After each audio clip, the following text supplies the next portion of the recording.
नमस्कार, मैं Vivek Kumar, instructor government ITI Aliganj Lucknow. आज मैं आप सभी को व्यवसाय ड्राफ्टमैन सिविल के द्वितीय वर्ष के पाठ्यक्रम में वर्णित टॉपिक रेलवेज़ के बारे में विस्तृत रूप से बताऊंगा। यह पूरा टॉपिक हम 2 हिस्सों में कवर करेंगे। पहले भाग में हम रेलवे का कुछ परिचय करेंगे, उसके बारे में जानेंगे, उसकी आवश्यकता को समझेंगे। फिर उसके बाद हम कुछ टेक्निकल टर्म्स के बारे में भी चर्चा करेंगे। जब हम दूसरे भाग में आएंगे तो हम टाइप्स ऑफ रेल के बारे में पढ़ेंगे और साथ ही साथ अलग अलग स्लीपर्स के बारे में जानकारी इकट्ठा करेंगे। तो आइए हम अपने पहले भाग के साथ शुरुआत करते हैं और जानने का प्रयास करते हैं कि रेलवे किसे कहते हैं, इसकी आवश्यकता क्या है। अगर मैं इसकी सरल परिभाषा पे जाऊं तो ये एक थल यातायात का साधन है जिसमें 2 समान पथ यानी लौह पथ स्टील के बने हुए पटरियों पर ट्रेन की आवाजाही होती है। इसके द्वारा यात्रियों और सामान की ढुलाई दोनों ही की जा सकती है बड़े ही सरलता के साथ। अब आवश्यकता क्यों पड़ी रेलवे की? देखिए, रेलवे सबसे पहले तो ये है कि 2 अलग अलग जगह कोई अगर स्टेशन ए यहाँ पे है, स्टेशन बी यहाँ पे है, अगर ये दूरी ज़्यादा है और यहाँ से रोड से यात्रा करने में अगर समय ज़्यादा लगता हो तो आपको एक आरामदेह सफ़र की आवश्यकता पड़ती है। मसलन आप बस में बैठ कर के 15-17 घंटे की यात्रा नहीं कर सकते। ऐसी स्थिति में रेलवे एक बहुत ही बेहतरीन विकल्प साबित होता है। आगे हम लोग कंपैरिजन करके देखेंगे, एक तुलनात्मक दृष्टि से देखेंगे कि रेलवेज़ और रोडवेज़ में क्या क्या अंतर है, क्या फ़ायदे हैं रेलवेज़ के और क्या नुकसान हैं रोडवेज़ के। तो अगर हम इसको देखें कॉस्ट ऑफ ट्रांसपोर्टेशन यानी कि इसमें लगने वाली लागत पे अगर हम विचार करें तो आपको पता चलेगा कि रोडवेज़ में जो खर्चा है वो बहुत ज़्यादा है अपेक्षाकृत रेलवेज़ में जो यात्रा का खर्च है वो काफ़ी कम है। मसलन आप 1000-1500 की टिकट ले करके आप भारत के बहुत बड़े हिस्से में यात्रा कर सकते हैं। ये सरलता, ये सुगमता हमें प्रदान करता है रेलवेज़। तो खर्चे के मामले में रेलवे अव्वल है हमारे रोडवेज के अपेक्षाकृत। आप बात करते हैं एम्प्लॉयमेंट की, तो सबसे ज़्यादा ज़रूरी है हमारे देश में रोज़गार के अवसर मिलना, वो भी ऐसा रोज़गार जो आपको आर्थिक और सामाजिक दृष्टिकोण से स्वतंत्र बनाए। तो रेलवेज़ एक सबसे बड़ा एम्प्लॉयर साबित होता है अपेक्षाकृत रोडवेज से। रेलवे में बहुत सारे पद निकलते हैं, परमानेंट वैकेंसीज़ होती है। हमारे आईटीआई से बहुत कुछ ऐसे ट्रेड हैं जहाँ से बहुत ज़्यादा रिक्रूटमेंट्स होते हैं। मसलन आपका इलेक्ट्रीशियन, फिटर, टर्नर, मशीनिस्ट, इन लोगों का काफ़ी ज़्यादा रिक्रूटमेंट होता है हमारे रेलवेज़ में। तो अगर एम्प्लॉयमेंट की दृष्टिकोण से, रोज़गार के दृष्टिकोण से देखें तो रेलवेज़ बहुत ज़्यादा ऊपर है रोडवेज से। लोड हैंडलिंग कैपेसिटी यानी कि भार कोई भी सामान जो बहुत भारी है उसको एक स्थान से दूसरे स्थान तक ले जाना, यानी माल ढुलाई के दृष्टिकोण से अगर हम देखें तो रेलवे फिर बेहतरीन साबित होता है हमारे रोडवेज की अपेक्षाकृत। रोडवेज की एक लिमिटेड कैपेसिटी है। मसलन अगर आपको कोयला जो एक ट्रक कहीं अहमदाबाद या भुज पे, जहाँ से वो ऑस्ट्रेलिया से या कहीं और से अमेरिका से आ रहा है इंपोर्ट करके, वहाँ से अगर बाकी देश के हिस्सों में ले जाना है और कम क्वांटिटी में ले जाना है तो बेशक आप ट्रक का इस्तेमाल कर सकते हैं।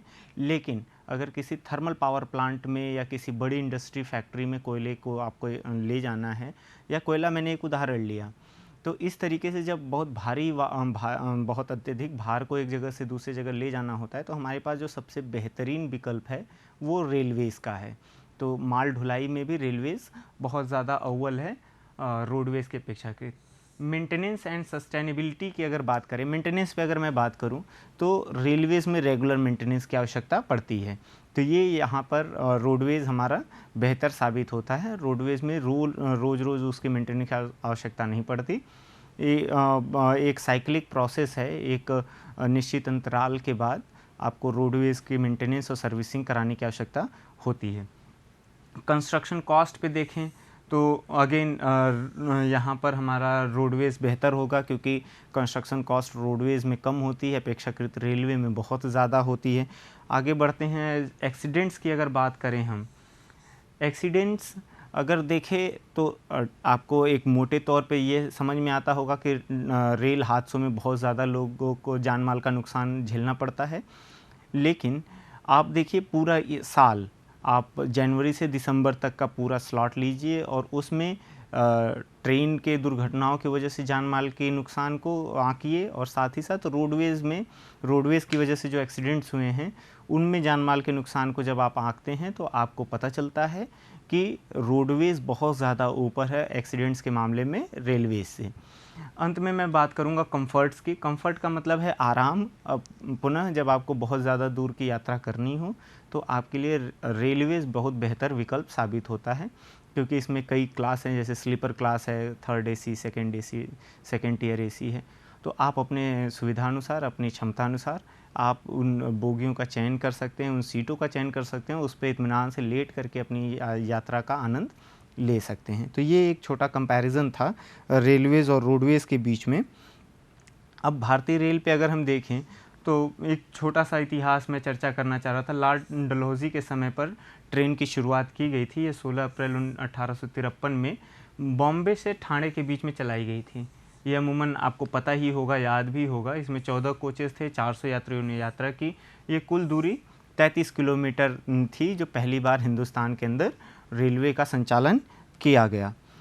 अब रेलवे जो भारतीय रेल है, इंडियन रेलवेज़, अलग अलग डिवीज़न्स में बांट दिया गया है ताकि इसके ऑपरेशन, मेंटेनेंस और इसमें जो स्ट्रेटेजिक प्लानिंग है, जो रणनीति तय करनी है, नीतियों का निर्धारण करना है, उसको बहुत आसानी से सतह तक यानी कि ज़मीन तक उतारा जा सके। इसके लिए पूरे रेलवे को अलग अलग डिवीज़न्स में बांटा गया, अलग अलग जोनल डिवीज़न्स में बांटा गया है। अगर हम बात करें सेंट्रल रेलवेज़ की, जिसको हम CR से दिखाते हैं, तो इसका हेडक्वार्टर मुंबई में है। ईस्टर्न रेलवेज़ यानी कि पूर्वोत्तर रेलवे, कलकत्ता में इसका हेडक्वार्टर्स है। नॉर्दर्न रेलवे NR का हेडक्वार्टर दिल्ली में है।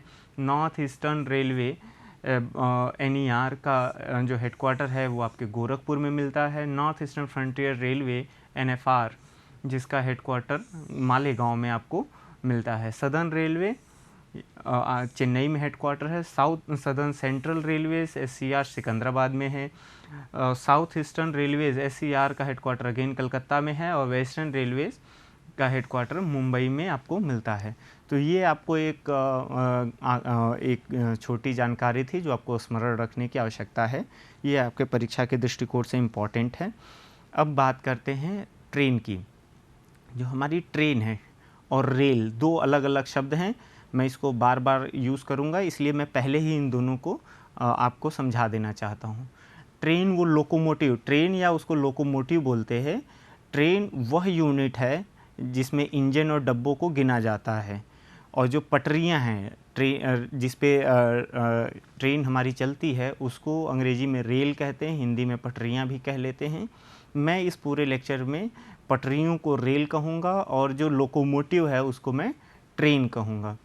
तो ट्रेन हमारा किस पे रन करता है? वो पटरियों पे रन करता है, रेल पे रन करता है।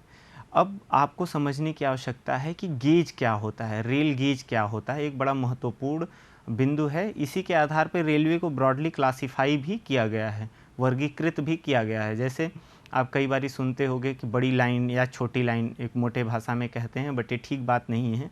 टेक्निकली अगर हम देखें तो broad gauge, metre gauge, narrow gauge, standard gauge, metro gauge, इस तरीके से हम उच्चारण करते हैं, बातचीत करते हैं। अब गेज की अगर मैं बात करूं तो गेज क्या होता है? आपने रेल की पटरियां देखी होंगी, दो समानांतर गर्डर्स होते हैं जो चलते रहते हैं, उसी के ऊपर ट्रेन का संचालन किया जाता है। उन रेल्स के इनर हिस्से यानी अंदरूनी हिस्से, आप देखिए एक पटरी यहाँ है, एक पटरी यहाँ। अगर मैं इसका वो 3D चित्र बनाना चाहूँ तो ये कुछ ऐसे पटरियाँ होंगी। ये रेल इस तरीके से आ रहा होगा और ऐसे ही आगे ये निकल जाएगा। तो इसका जब मैंने ये सेक्शन लिया है तो सेक्शन आपको दिख रहा होगा कि ये रेल सेक्शन है यहाँ पर, और ठीक इसी तरीके से दो रेल सेक्शंस है। अब जो रेल गेज होता है इसके इनर हिस्से से, यानी कि यहाँ से लेकर के यहाँ तक के बीच में जो दूरी होती है इसी को गेज कहते हैं। और अलग अलग गेजेस की ये जो चौड़ाई है, जो इनर डिस्टेंस है, जो आंतरिक क्षैतिज दूरी है, ये अलग अलग होता है, जिसको आगे हम एक टेबल के माध्यम से समझेंगे। देखिए जो सबसे चौड़ा गेज हमारे पास उपलब्ध है वो ब्रॉड गेज है, जिसके बीच की चौड़ाई जो है 1.676 मीटर्स है। अच्छा, मैं यहाँ पे बताता चलूँ आपको कि broad gauge, narrow gauge, metre gauge, standard gauge, इनका अलग अलग जो चौड़ाई है उसको अलग अलग क्यों रखते हैं। इससे ट्रेन के संचालन पे या उसके भार वहन क्षमता, भार ले जाने की क्षमता पे क्या असर पड़ता है। देखिए, ब्रॉड गेज पे ट्रेन ज़्यादा वज़न लेकर के चल सकती है, ज़्यादा गति से चल सकती है और ज़्यादा लंबी ट्रेन यानी कि मैक्सिमम बोगी के साथ वो रन कर सकती है। वहीं जब हम नैरो गेज की बात करेंगे तो वहाँ पर जो भार ढोने की क्षमता है वो कम हो जाती है, गति भी कम होती है और उसमें जो उसके पीछे ट्रेल लगी होती है बोगियों की वो भी छोटी होती है। तो आप इस तरीके से समझ सकते हैं कि गेज अगर ज़्यादा होता है, मसलन ब्रॉड गेज से ज़्यादा चौड़ा गेज हिंदुस्तान में इस्तेमाल नहीं होता, तो अगर गेज के बीच की डिस्टेंस 1.676 मीटर से, तो आप मान सकते हैं कि वो सबसे ज़्यादा गति से चलने के लिए बनाई गई हुई ट्रैक है। आगे बढ़ते हैं और देखते हैं मीटर गेज। मीटर गेज के बीच की चौड़ाई है 1 मीटर, नाम से भी पता चल रहा था। और नैरो गेज की बात करें तो इसमें 0.762 से 0.61 तक का गेज का डिस्टेंस होता है। अब मैं आपको बता दूं, जैसे अगर आप ट्रंक रूट की बात करेंगे दिल्ली से कलकत्ता की, तो ये पूरा ब्रॉड गेज है। अगर मैं बात करूंगा कालका से शिमला तक जो रेलवे ट्रैक है, आप सभी को देखना चाहिए, कम से कम यूट्यूब पे तो देख ही लेना चाहिए। वहाँ पे हिमालयन क्वीन ट्रेन चलती है, वो नैरो गेज पे चलती है पहाड़ी क्षेत्रों में। जैसे अगर आप देखेंगे सिलीगुड़ी से दार्जिलिंग तक जो ट्रैक बिछा हुआ है वो भी नैरो गेज है। तो अमूमन जो नैरो गेज आपको देखने के लिए मिलता है वो पहाड़ों में मिलता है। कारण बिल्कुल स्पष्ट है, क्योंकि पहाड़ों में लोगों का आवागमन कंपैरेटिवली मैदानी हिस्से से कम होता है, वहाँ पे पॉपुलेशन डेंसिटी भी कम है, लोग भी कम रहते हैं, तो इस वजह से वहाँ पे नैरो गेज पहले लगाया गया। लेकिन जब हम मैदानी भागों में दो बड़े शहरों को जोड़ने के लिए, मसलन जिस ट्रंक रूट की मैं बात कर रहा था, दिल्ली से अगर वो रूट आप देखेंगे तो बीच में आपको कानपुर, इलाहाबाद, फिर आपको मुगल सराय, पटना, इस तरीके से आगे बढ़ते हुए कलकत्ते तक आप जाते हैं, तो बड़े कई सारे महत्वपूर्ण शहरों को, बड़े शहरों को ये जोड़ता है, जहाँ पे लोगों का आवागमन बहुत ज़्यादा होता है। इसलिए हमारे पास बेहतर विकल्प है ब्रॉड गेज का। तो जो ट्रंक रूट है, बहुत इम्पॉर्टेंट रूट्स हैं, वहाँ पे हम ब्रॉड गेज का इस्तेमाल करते हैं। जो बहुत कम इम्पॉर्टेंट हैं, जहाँ पे बहुत ज़्यादा यात्रियों का आना जाना नहीं है, बहुत ज़्यादा सामान यहाँ से वहाँ तक, एक स्थान से दूसरे स्थान तक नहीं ले जाने की ज़रूरत है, वहाँ पे हम नैरो गेज को प्रेफर करते हैं। अब कुछ तकनीकी शब्द हैं जिन पे हम विचार करेंगे। सबसे पहला शब्द है बैलास्ट। बैलास्ट क्या है? पत्थर को तोड़ करके बनाई हुई गिट्टियों को हम फॉर्मेशन पे बिछाते हैं। मसलन जब हम इस चित्र को देखते हैं तो देखिए यहाँ पर आपको रेलवे ट्रैक नज़र आता है, ये रेलवे ट्रैक है, स्टील का बना हुआ रेल है। इसके नीचे यह जो सेक्शन है, ये इसे स्लीपर्स बोलते हैं हम, स्लीपर, अभी हम इसके बारे में भी विस्तृत चर्चा करेंगे। ये हमारा फाउंडेशन है, फॉर्मेशन है। फॉर्मेशन जो मिट्टी का होगा उसको ऑप्टिमम मॉइस्चर कंटेंट, यानी कि जितनी ज़रूरत के हिसाब से पानी को मिट्टी में मिला करके उसको बहुत ज़्यादा बार रोलिंग की गई होगी। एक मजबूत फर्म फाउंडेशन पे हम गिट्टी डालते हैं। आप देखे होंगे रेलवे ट्रैक के इर्द गिर्द बहुत सारे कंकर पत्थर आपको दिखते हैं, वो जो पत्थर तोड़ करके बनाई हुई गिट्टियाँ हैं, उन्हीं को हम बैलास्ट कहते हैं। इनका उद्देश्य क्या है यह समझना बहुत ज़रूरी है। देखिए, सबसे पहले जो भार है वो ट्रेन के अंदर यात्रियों का भार है या फिर उसमें लदे हुए सामान का भार है, वो उसके ट्रेन के बोगियों की चेसी से उसके व्हील्स पर जाता है। व्हील्स यानी कि जो ट्रेन के पहिए होते हैं उन पे जाता है। ट्रेन के पहिए सीधे संपर्क में होते हैं रेलवे ट्रैक के, तो रेलवे ट्रैक पे सारा का सारा भार स्थानांतरित होता है। लेकिन इस जो रेलवे ट्रैक पे भार आ रहा होगा लोकोमोटिव की वजह से, वह भार स्लीपर्स पे स्थानांतरित हो जाता है और स्लीपर्स के माध्यम से वो भार जब ज़मीन पे स्थानांतरित होता है, उसके बीच में बैलास्ट को हम डालते हैं ताकि उस भार को बहुत ज़्यादा दूर तक प्रसारित यानी कि फैलाया जा सके। क्योंकि आपको एक फिजिक्स का सरल नियम पता है कि जो प्रेशर होता है वो फोर्स अपॉन एरिया होता है। अगर हम एरिया को ज़्यादा बढ़ा पाए तो हम प्रेशर को कम कर सकते हैं। तो ये प्रेशर कम करने के उद्देश्य से हम गिट्टियाँ यानी कि बैलास्ट डालते हैं। यह तो एक प्राइमरी कह लीजिए ऑब्जेक्टिव हो गया, एक बहुत महत्वपूर्ण उद्देश्य हो गया। इसके साथ ही दूसरे उद्देश्य क्या हैं, रेलवे ट्रैक पे घास फूस ना जमे, बहते हुए पानी की वजह से कटाव ना हो, तो इन सब चीज़ों का भी एडिशनल बेनिफिट है बैलास्ट डालने से। बैलास्ट को समय समय पे हटाया भी जाता है, क्योंकि ट्रेन के मूवमेंट की वजह से वो पत्थर टूटने लगते हैं, खंडित होने लगते हैं, तो हमें उसको हटा करके फिर दूसरा नया पत्थर वहाँ पे डालने की ज़रूरत पड़ती है। आगे अगर देखेंगे बियरिंग प्लेट्स की अगर हम बात करें, तो स्लीपर्स हमारे पास बहुत तरीके के थे, वुडन स्लीपर्स भी थे। अब लकड़ी के स्लीपर्स पे अगर हम ये जो ये रेल का सेक्शन है, अगर हम ये रेल सेक्शन सीधे अगर लकड़ी के स्लीपर्स पे जोड़ देते, तो ये जो प्रेशर का कंसंट्रेशन है वो बहुत ज़्यादा हो जाता है, इतनी ही दूर तक होता। तो इसको हम इसके वजह से, प्रेशर के कंसंट्रेशन की वजह से वो लकड़ी का स्लीपर छत विछत हो सकता था। तो इस चीज़ को बचाने के लिए हम क्या करते हैं कि जो हमारा रेलवे ट्रैक का जो सबसे बॉटम वाला हिस्सा है, उसके नीचे एक स्टील प्लेट हम लगाते हैं। आप देख सकते हैं इस चित्र में, ये शेडेड पोर्शन से यह स्टील प्लेट जो दिखाई गई है, इसी को बियरिंग प्लेट्स बोलते हैं। इसका काम क्या है, जो भी ट्रैक पे भार आ रहा है उसको पहले स्टील प्लेट के माध्यम से थोड़ा ज़्यादा एरिया में प्रसारित करना, फैलाना, और फिर उसको स्थानांतरित कर देना स्लीपर्स पे। तो बेयरिंग प्लेट का काम सिर्फ इतना सा था। अब हम फ़िश प्लेट की बात करते हैं। बहुत ही इम्पॉर्टेंट फीचर है फ़िश प्लेट, इसको समझना बहुत ज़रूरी है।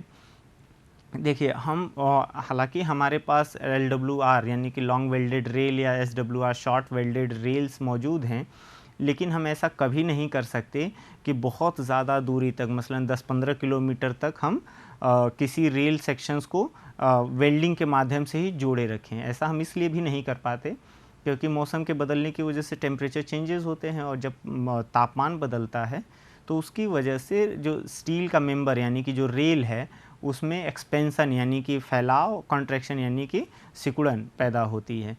अगर हमने एक्सपेंसन या कॉन्ट्रैक्शन जॉइंट्स नहीं दिया, आप इस चित्र में देख सकते हैं यहाँ पर ये थोड़ा सा गैप है, यह गैप, इसी को एक्सपेंसन या कॉन्ट्रैक्शन जॉइंट की श्रेणी में हम रखते हैं। ऐसा करना बहुत ज़रूरी है, और इसलिए भी ज़रूरी है कि जब भी गर्मियों में इसमें एक्सपेंशन हो तो ये उस जगह को भर दे, और जब कॉन्ट्रैक्शन हो तो वो जगह फिर से खाली हो जाए। लेकिन ऐसे स्थान पे भी हमें पटरियों को एक दूसरे के साथ जोड़े रखना होता है, तो हम फ़िश प्लेट की मदद लेते हैं। यहाँ पर आप इस चित्र में देख पाएंगे, यह जो प्लेट नुमा है जिसे मैं अभी हाईलाइट कर रहा हूँ, इसी को फ़िश प्लेट बोलते हैं। अगर एक फ़िश प्लेट से बनाया हुआ जॉइंट है तो वहाँ पे 2 फ़िश प्लेट का इस्तेमाल किया जाता है, जैसे एक यहाँ पर है और एक इस ट्रैक के दूसरी तरफ होगा, यानी कि फ़िश प्लेट कितनी हो गई, 2 हो गई। और इन्हें फ़िश बोल्ट हम बोलते हैं। इन जिन बोल्ट से इन प्लेटों को कसा जाता है पटरियों पे लगा के, उन्हें हम फ़िश बोल्ट बोलते हैं। कितने फ़िश बोल्ट का इस्तेमाल करते हैं एक जॉइंट पे, तो आपको चित्र में साफ दिख रहा है, एक फ़िश बोल्ट यहाँ पे है, दूसरा यहाँ पे, यानी 2 फ़िश बोल्ट एक तरफ रेलवे के और दूसरे तरफ रेल के 2 फ़िश बोल्ट हम और इस्तेमाल करते हैं। फ़िश प्लेट के संदर्भ में मैं कुछ बातें दोहरा दूँ। यहाँ पे 4 फ़िश बोल्ट का इस्तेमाल किया जाता है, 2 फ़िश प्लेट का इस्तेमाल किया जाता है। ये लगाए कहाँ जाते हैं, जहाँ पे एक्सपेंसन या कॉन्ट्रैक्शन जॉइंट्स होते हैं। अब मैं बात कर लेता हूँ परमानेंट वे की। परमानेंट वे में कुछ ज़्यादा स्पेशल चीज़ें नहीं हैं, सिर्फ आपको समझना ये है कि पूरा जितना सेटअप है, अगर एक किसी रेलवे ट्रैक का आप अनुप्रस्थ काट देखें तो उसमें जो भी चीज़ें आपको दिखेंगी, मसलन फाउंडेशन, बैलास्ट, स्लीपर, रेल मतलब स्टील के गर्डर्स नुमा जो रेल सेक्शन है, वो जब हम इन चारों चीज़ों को जोड़ देते हैं तो वो कहलाता है परमानेंट वे। यानी कि आप समझ सकते हैं कि इस चित्र में जितनी भी चीज़ें आपको दिख रही हैं, ये सब के सब को हम परमानेंट वे से परिभाषित करते हैं, परमानेंट वे से इसको जानते हैं। आगे बढ़ते हैं और मेन लाइन और लूप लाइन के बारे में जानते हैं। मेन लाइन वह लाइन होती है, रेलवे लाइन, जो किसी एक स्टेशन से दूसरे स्टेशन की तरफ जा रही होती है, और लूप लाइन वह लाइन होती है जो उसी मेन लाइन से थोड़ी देर के लिए बाहर निकले और फिर उसी लाइन में मर्ज हो जाए। यह अमूमन आपको जंक्शंस पे दिखेगा या किसी भी रेलवे स्टेशंस पे ये आपको दिख जाएगा। इस चित्र के माध्यम से हम बताना चाहेंगे आपको। देखिए, ये मेन स्टेशन बिल्डिंग है, मतलब यहाँ से यात्रियों का आवागमन होता है। अब यात्री मेन बिल्डिंग से आएंगे, ये आपका प्लेटफॉर्म है पूरा, और यह जो लाइन दिख रही है ये सिंगल लाइन है, आप इसको डबल लाइन मानिए कि ट्रेन का मेन चलने का रास्ता इधर से ही है, अगर अप उधर है तो डाउन इधर से होगा। यह जो रेलवे लाइन है, अब देखिए ये किसी स्टेशन ए से आ रही होगी, यहाँ पे कोई स्टेशन ए होगा जहाँ से आ रही है, ये स्टेशन बी अगर मान लीजिए है और स्टेशन सी यहाँ पर कहीं है, वो स्टेशन सी की तरफ जा रही है। अब आप देखिए किसी 2-3 स्टेशंस को जोड़ने वाली लाइन को हम मेन लाइन बोलते हैं। तो इस लाइन पे ट्रेन इधर से आती है, लेकिन जब आप स्टेशन के पास आप आते हैं तो इसी से एक लाइन अलग होती है और फिर थोड़ी दूर तक चलती है, फिर अगेन जा कर के उसी में मिल जाती है। तो इस लाइन को हम लूप लाइन बोलते हैं। इसका इस्तेमाल क्या है, अब आप देखिए बड़ा सरल है। जैसे इधर से कोई ट्रेन आ रही है और कोई ट्रेन आ कर के इधर से खड़ी है, अब इस ट्रेन को इस स्टेशन को पार कराना है, तो ये ट्रेन मेन लाइन छोड़ करके लूप लाइन पे चली जाएगी और फिर लूप लाइन से अगेन मेन लाइन पे मर्ज हो जाएगी। अगर इस ट्रेन को यहाँ पे जो ट्रेन एक्स है, अगर उसको इस स्टेशन पे नहीं रुकना है तो वो लूप लाइन लेकर के आसानी से आगे बढ़ जाएगी। यहीं पे आपको अगर यहाँ पे गुड्स यार्ड है, गुड्स यार्ड का मतलब क्या है, ऐसा यार्ड जहाँ पे सामान सामान का लोडिंग अनलोडिंग किया जाता है। मसलन अगर कहीं सीमेंट स्टोर करने का यार्ड बना हुआ है तो जो भी ट्रेन सीमेंट लेके आएगी उसको गुड्स यार्ड तक जाना कंपलसरी होगा, तो उसको वहाँ तक पहुँचाने के लिए भी हमें लूप लाइन का निर्माण करना पड़ता है। देखिए अगर ये गुड्स शेड है, गुड्स यार्ड है, ट्रेन अगर मेन लाइन से आई तो फिर से इसको लूप लाइन पे जाना पड़ेगा। यहाँ पे ये कुछ समय तक खड़ी रहेगी ताकि सामान का लोडिंग और अनलोडिंग किया जा सके और पुनः फिर ये मेन लाइन में जाके मर्ज हो जाएगी। तो आप मैं समझता हूँ कि आपको मेन लाइन और लूप लाइन के बारे में भी थोड़ा आइडिया लगा। अब बात कर लेते हैं लेवल क्रॉसिंग की। लेवल क्रॉसिंग ऐसा रेलवे और रोडवेज़ का ऐसा जंक्शन होता है जहाँ पर दोनों एक समान स्तर पे होते हैं। अब तो इसको अवॉइड किया जाता है एलिवेटेड ब्रिजेस बना करके, फ्लाईओवर्स बना करके, ज़रूरत पड़ती है तो हम अंडरपास भी बनाते हैं रोड को एक रेलवे लाइन क्रॉस कराने के लिए, या अगर हमारे पास स्पेस अवेलेबल है, हमारे पास उपलब्ध है और वैसी कंडीशन भी है वहाँ पे, तो हम फ्लाईओवर्स का भी निर्माण करते हैं। अब आप देखिए ये रेलवे ट्रैक्स हैं ढेर सारे, ये डबल लाइन है। इस डबल लाइन को पार कराने के लिए हमारे पास ये रोड भी है।